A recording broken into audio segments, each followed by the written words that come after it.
It's becoming an all-too common occurrence. Russian drones, which the Kremlin claims are destined for Ukraine, keep finding their way into Romanian airspace. Those drones were never meant for Ukraine. They're part of Russia's intimidation tactics as Putin and his cronies try to cajole Romania into withdrawing its support from Ukraine. It isn't working. Romania has had enough of Russia's games. Putin is aghast as Romania has started firing back against Russia's drones. This is an escalation you won't believe, with implications for NATO and Ukraine. Starting on July 24th, Romania shot down 3 of Russia's strike drones in as many days, with these illegal incursions coinciding with intensified attacks that Russia is launching near the 614-kilometer border that Romania shares with Ukraine. Russia claims these incursions are accidental. It always says as much, but the pattern here is undeniable, and Romania's response leaves no doubt of what it thinks about these drones in its airspace. All 3 of Russia's drones have been taken out by F-16s, scrambled to the skies once those drones were revealed to have crossed into Romanian territory. The first incident happened on July 24th. Russia's drones slipped into Romania somewhere between Sulina and Fătăști. The latter just so happens to be home to an airbase. Jets were scrambled. First, a pair of Eurofighter Typhoons, which failed to shoot the Russian drone out of the sky. They were followed by an F-16, which unleashed a missile and took the Russian drone down over a field near Padina. Inspection of the wreckage revealed that the drone was a Russian Shahed. The very next day saw a repeat, only this time the Russian drone crossed into Romania near the Danube Delta. This time Romania unleashed 4 aircraft. The Russian drone never stood a chance. This model was more powerful than the last, a jet-powered drone, making it a faster airframe. Then, on July 26th, the 3rd Russian drone crossed at approximately 10:15 a.m. Again, F-16s scrambled out of Fătăști, this time destroying the Russian drone somewhere over Romania's territorial waters in the Black Sea. 1 drone incursion could have been chalked up to coincidence. 2 raised suspicions. And 3, that's a pattern that seems to suggest that all of this was very deliberate on Russia's part. The Danube River is the key here, and understanding what's been happening there sheds light on why Russian drones keep finding their way into Romanian territory. For much of the war, Russia has been hitting Ukraine's ports on this river. It has good reason to. The Danube is a key export channel that Ukraine uses to get its grain out to the world. Through this one water-filled artery, Ukraine generates billions of dollars in revenue every year. Russia wants to put an end to that. It's wanted to do so for years. For centuries, Danube ports like Ismail and Odessa have been relatively quiet, often spared from wars that raged around them. Now those ports are targets as Russia tries to take a huge bite out of the revenue generated by Ukraine's grain industry, which accounts for 10% of all wheat sold in the world. Ukraine's exports feed millions of people. Russia would rather let those people starve than allow Ukraine to strengthen itself. Russia strikes Danube ports constantly. In May, Ismail was hit twice, once on May 2nd and again on May 19th, leading to damage to port infrastructure. Why does all of this matter in the context of Romania? Portions of the Danube River roughly run along the border between Ukraine and Romania. We see that from the second of the recent drone incursions. That happened in Romania's Danube Delta. For years, Russia has been able to use this sharing of the river between Ukraine and Romania to excuse itself whenever its Shaheds enter Romanian territory. "We weren't trying to hit Romania," the Kremlin would cry. "It was Ukraine that we targeted." And for a while, these claims could have a certain amount of credibility. Electronic warfare systems designed to send drones off course are likely installed in all of Ukraine's Danube ports. It's certainly not unfeasible that Russian drones could fly into Romania accidentally after having their signals jammed. But there's a problem. Accidental spillover could account for the occasional drone here and there. But as the Kyiv Post points out, the most recent trio of incursions are numbers 31, 32, and 33 since the Ukraine war began. Every single time, Romania has been forced to scramble jets to deal with the drones, though it's previously observed rather than blasting those drones. On top of that, debris from Russian drones has been discovered in Romanian territory around 50 times. Simply put, the numbers are too big. Most of these incursions aren't accidents. And 3 in 3 days is certainly no coincidence. Russia can't use attacks along the Danube as an excuse anymore. The Kremlin is sending these drones on purpose, and there is a very good reason why. $1.71 million. That's roughly how much Romania has spent from July 24th to July 26th to shoot down the trio of drones that entered its airspace. That's the entire point for the Kremlin. Russia knows that every drone it sends has to be dealt with.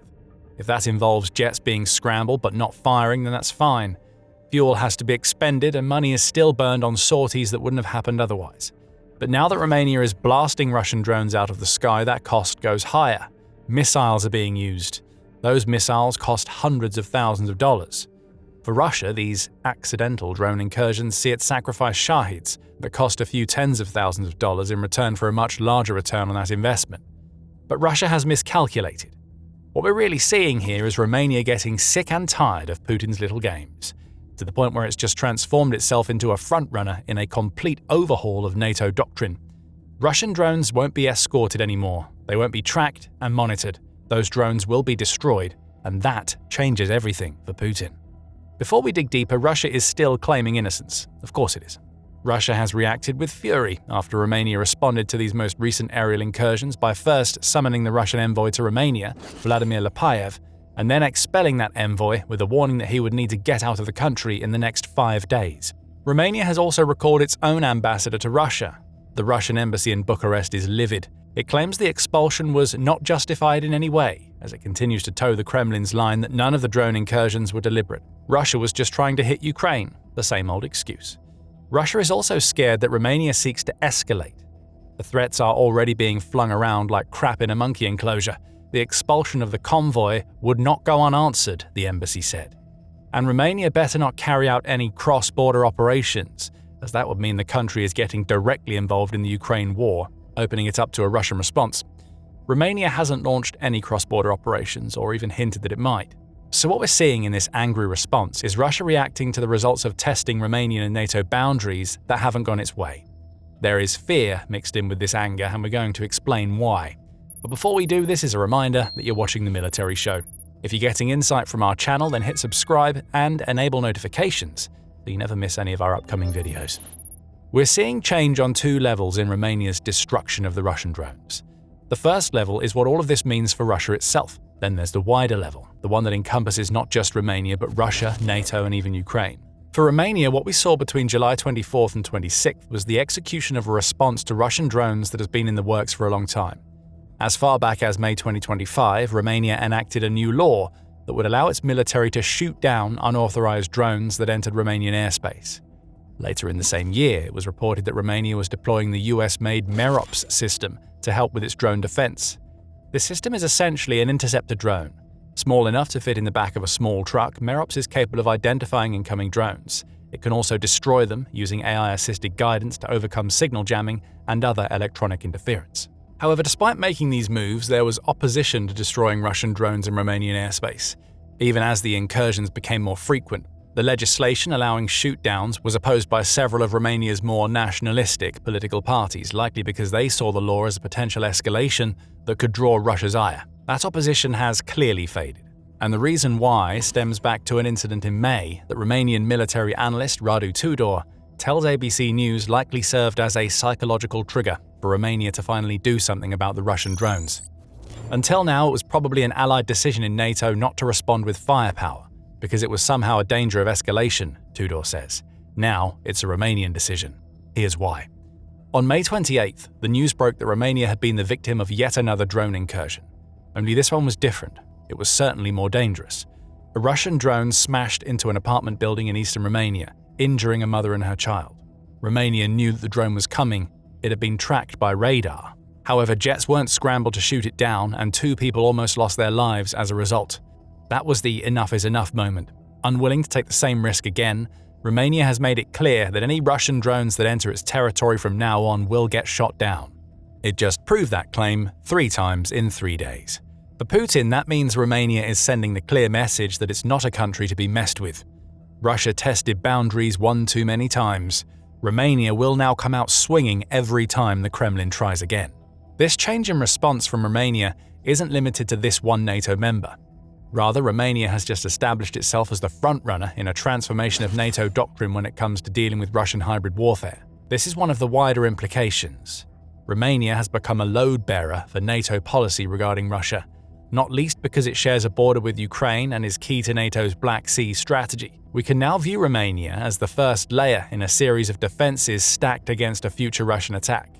The F-16s are proof of that. 70 of them are now deployed in Romania, with several having come from nations like Norway, Portugal and the Netherlands.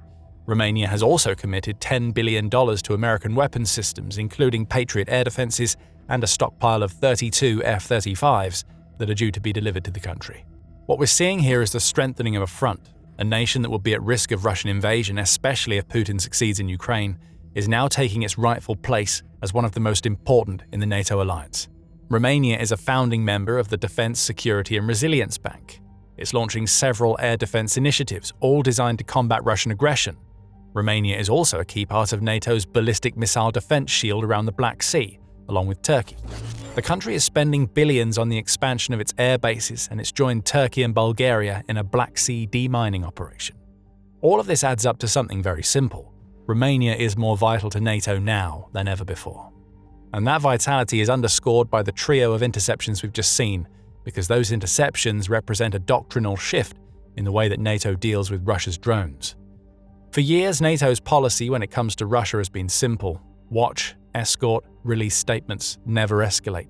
Firing on a target believed to be Russian has been unthinkable for decades, even following Putin's 2022 invasion of Ukraine. Attacking a target risks escalation. It could play into Putin's hands, especially if he seeks justification for launching an invasion of a NATO-aligned nation.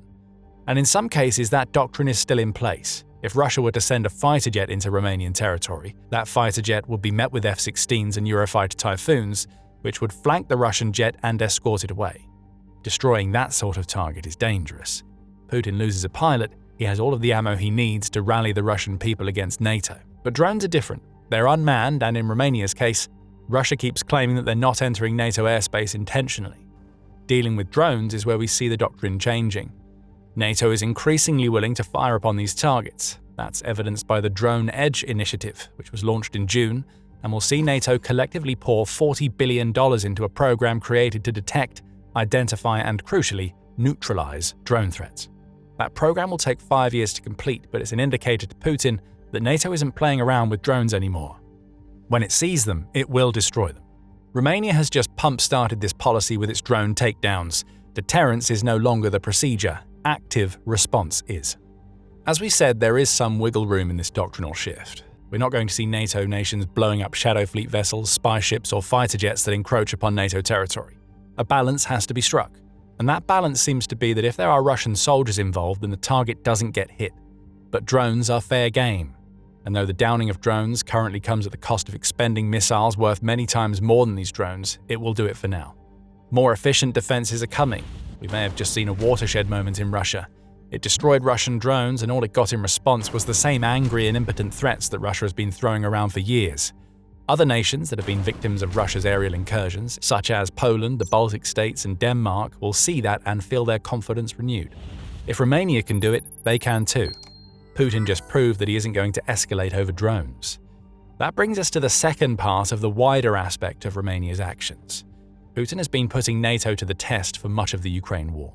He hasn't invaded a NATO nation, not yet, but aerial incursions like those in Romania are happening all over NATO territory, and they are happening alongside a host of other hybrid warfare strategies, which include sabotage, cyber attacks, and disinformation campaigns. Russia unleashes these types of attacks to probe NATO thresholds.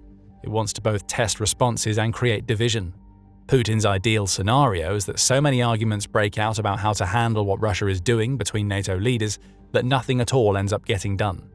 Division creates weakness for Russia to exploit. Each attack that has been met with no direct response has been a signal to Putin that he can continue escalating. It's all deliberate. Even the drones that accidentally fly into Romania. Putin's big problem after July 24 to 26 is that he just ran into a brick wall with his escalation strategy. NATO's leaders are onto him. Poland's Undersecretary of State in the Ministry of Economic Development and Technology, Michał Baranowski, made that much clear when talking about the May incident that left 2 Romanian civilians injured. These are not mistakes, these are provocations. It's extremely serious. It's difficult to overstate the scale of this escalation, he told Euronews. Romania knows that as well as Poland does. And with its fighter jet response, it's just told Putin that he won't be allowed to escalate anymore. Responses will come. Russia's drones no longer have free rein to wreak havoc. As NATO delivers answers to Russia's tests that Putin never wanted to hear, the final piece of the puzzle lies with Ukraine. One of the main reasons why Putin wants to divide NATO is to limit the amount of support that reaches Ukraine. Divisions create conflict, and conflict leads to arguments about what weapons to send, and whether to send any at all. In one fell swoop, Romania just showed Putin that it won't be intimidated into withdrawing its support for Ukraine. If anything, that support will grow stronger, as Romania is now willing to actively attack Russian assets that enter its territory. Does this mean we'll see Romania enter Ukraine and conduct cross-border operations? No. But it likely means that Romania is going to double down on its support for Ukraine. That's huge because Romania was already a massive cog in Ukraine's own war machine. The Kyiv Post called Romania Ukraine's friendliest hub in a January piece, pointing to its status as NATO's second major delivery through line for weapons donated to Ukraine by NATO's members. Romania is also likely to be a key partner in Ukraine's eventual reconstruction, owing to its position in the Danube corridor and the rail and road modernization projects happening in the country right now. All of this makes Romania a key logistical hub for Ukraine already, and it's only going to keep developing and getting stronger as time goes by. In March, Romania and Ukraine signed a new strategic agreement, putting to bed past complications that have arisen from territorial disputes and establishing the two nations as stalwart allies in the face of Russian aggression. Also in March, Romania's president, Nicusor, announced that his nation supports Ukraine's accession to the European Union, which is another tie to the collective West that Putin doesn't want to see happen. When Russia sent drones into Romania over the weekend beginning July 24th, it thought this would be a test like any other. Another push against the boundaries, another chance to intimidate a much smaller nation. But the test blew up in Putin's face. Romania responded to Russia's drones with destruction, and in doing so, Romania set out its stall, not just as an ally of Ukraine, but as one of the key nations in an emerging front line being created between NATO and Russia. The doctrine has changed. Observation has evolved into obliteration. Now, Putin knows that he's playing with fire with every test that he tries to run against Romania in the future. It's not been a great month for Russia as it tries to advance Putin's obsessive desire to take Ukraine and damage NATO. In Ukraine, Russia's generals were so desperate to please their leader that they told Putin Russia had taken Konstantinivka. The generals were lying. The reality is that Ukraine's brilliant forces lured Russia's soldiers into a destructive trap. Find out more about that trap and its wider ramifications in our video. And if you enjoyed this video, remember to subscribe to The Military Show and ring the notification bell to keep track of our coverage of the latest military developments in Ukraine, Europe, and the rest of the world. And thank you, as always, for watching.